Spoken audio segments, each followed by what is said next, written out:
Hey guys, and welcome back to How Logical. In this tutorial, we're gonna look at how to add mood in Badoo. Now let's begin. I'm simply gonna open up the application right here. And guys, do note that I've already logged into my account. In case you have not, do log in right now. Another major information for you guys is that you can only add moods using your mobile device, that is your mobile application.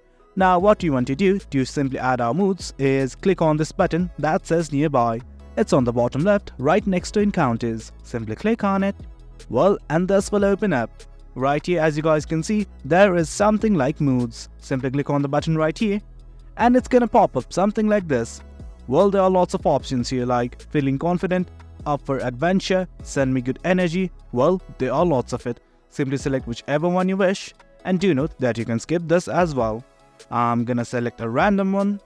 It's loaded. And guys, there you go. I have added my mood. I'm simply gonna click on this moods button once again.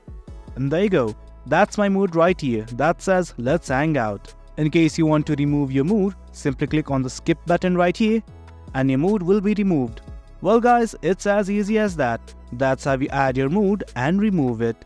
Hope you guys found this video informative, and for more content like this, do remember to hit like, share and subscribe. Your support fuels us. Until next time, thank you.